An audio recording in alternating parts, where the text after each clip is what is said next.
Punjab assembly के इंतखाबात कराने से मुताल्लिक इलेक्शन कमीशन ने सुप्रीम कोर्ट में रिपोर्ट जमा करा दी है।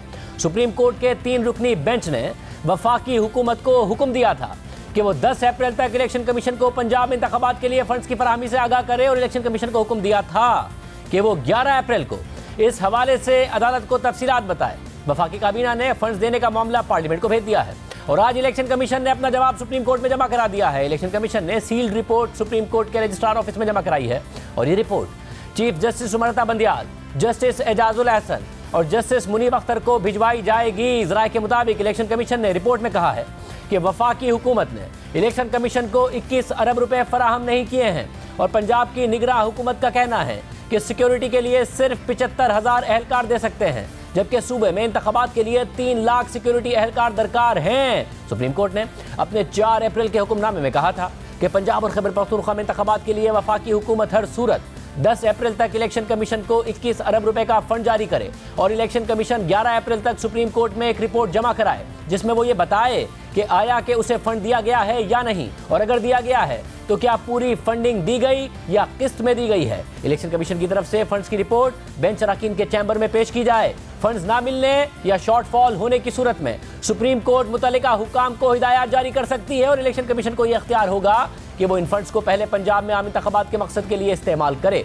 लेकिन फंड्स जारी करने के बजाय वफाकी काबीना ने यह मामला पार्लियामेंट को भेज दिया है और इलेक्शन कमीशन ने सुप्रीम कोर्ट को बता दिया है कि फंड्स नहीं मिले हैं। सुप्रीम कोर्ट ने पंजाब हुकूमत को भी हुक्म दिया था कि पंजाब की निगरां काबीना और बिलखुसूस चीफ सेक्रेटरी और आईजी पंजाब 10 अप्रैल तक सिक्योरिटी और इलेक्शन ड्यूटी से मुतालिक खातिर ख्वाह अमले का एक ऐसा प्लान इलेक्शन कमीशन को फराहम करें जो उसे काबिल कबूल हो, और मजीद ये कि आम इंतखाबात के इनेकाद के लिए अपनी आईनी जिम्मेदारी निभाते हुए हुकूमत पंजाब और तमाम एहलकार मुतहर्रिक तरीके से इलेक्शन कमीशन की मुआवनत करें। लेकिन आज ज़राए के मुताबिक इलेक्शन कमीशन ने सुप्रीम कोर्ट को बता दिया है कि 3 लाख सिक्योरिटी एहलकारों की ज़रूरत है और पंजाब हुकूमत सिर्फ 75,000 एहलकार दे सकती है। इसी तरह सुप्रीम कोर्ट ने वफाकी हुकूमत को भी हुक्म दिया था कि वो इंतखाबात के लिए अफवाज, रेंजर्स, FC और दीगर तमाम उन एहलकारों की मौजूदगी को यकीनी बनाए जो बिलवास्ता या बिलावास्ता उसकी कमांड में आते हैं और जिनकी इलेक्शन कमीशन को सिक्योरिटी और दीगर मकासद के लिए ज़रूरत है। और इस हवाले से वफाकी हुकूमत 17 अप्रैल तक इलेक्शन कमीशन को अपना प्लान फराहम करे जो इलेक्शन कमीशन के लिए काबिल कबूल हो, और अगर कमीशन की मामले से मुताल्लिक वफाकी हुकूमत और पंजाब की निगरां हुकूमत ने अदालती हुक्म पर अमल दरामद ना किया तो कमीशन मुनासिब फैसले के लिए अदालत को आगाह करे। लेकिन ये बात अब तक सामने नहीं आई है कि सुप्रीम कोर्ट में वजारत दिफा ने क्या जवाब जमा कराया था। 1 अप्रैल की समाअत में अटॉर्नी जनरल ने इंतखाबात के लिए सिक्योरिटी के मामले पर इन चैम्बर समाअत की इस्तदा की थी, लेकिन चीफ जस्टिस ने इस पर रिमार्क्स दिए थे कि हमें सील्ड रिपोर्ट्स दे दें, हम पढ़ लेंगे।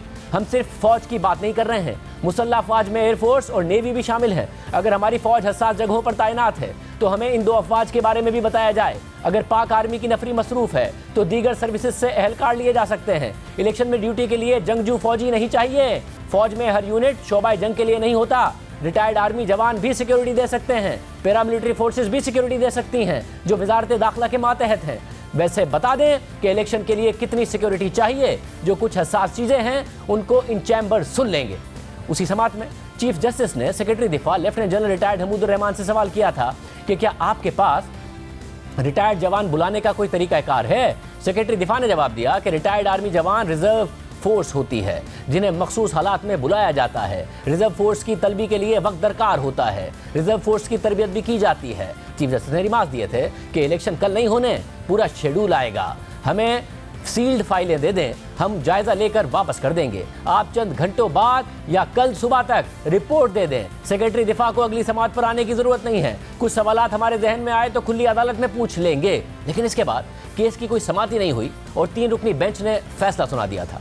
दूसरी तरफ कल हुकूमत ने पार्लियामेंट के मुश्तरका इजलास से supreme court practice and procedure act मंजूर कराया था, जिसे कल ही लाहौर हाई कोर्ट में चैलेंज कर दिया गया था, जिस पर हाई कोर्ट के रजिस्ट्रार ऑफिस ने एतराज लगा दिया था कि अभी तो कानून बना ही नहीं है तो चैलेंज कैसे कर सकते हैं। और आज इस कानून साजी को सुप्रीम कोर्ट और इस्लामाबाद हाई कोर्ट में चैलेंज कर दिया गया है। इसके अलावा खैबर पख्तूनख्वा में इंतखाबात की तारीख के मामले पर सूबाई असेंबली के स्पीकर ने पेशावर हाई कोर्ट से रुजू कर लिया है और मौक़िफ़ इख्तियार किया है कि गवर्नर की जानिब से 8 अक्टूबर की तारीख देना गैर कानूनी और गैर आईनी है। इसके अलावा आज एक और खबर भी सामने आई है।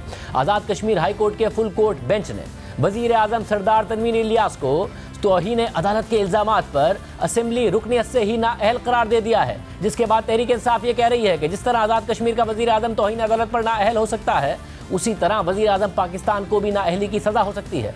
गुज़िश्ता हफ्ते इस्लामाबाद में एक तकरीब के दौरान तनवीर इलियास ने बिलवास्ता तौर पर अदलिया पर इल्ज़ाम आयद करते हुए कहा था कि अदलिया हुकूमत के काम को मुतासिर कर रही है और हुक्म इम्तना के जरिए एग्जीक्यूटिव के इख्तियारात में मुदाखलत की जा रही है। इस पर उन्हें आज़ाद कश्मीर की सुप्रीम कोर्ट और हाई कोर्ट ने अलग अलग नोटिस जारी किए थे। आज की समाअत में हाई कोर्ट ने वज़ीर आज़म आज़ाद कश्मीर के 3 वीडियो क्लिप्स चलाए, जिनमें हफ्ते को उनकी तकरीर का क्लिप भी शामिल था, और पूछा कि क्या वो इल्ज़ामात का सामना करेंगे।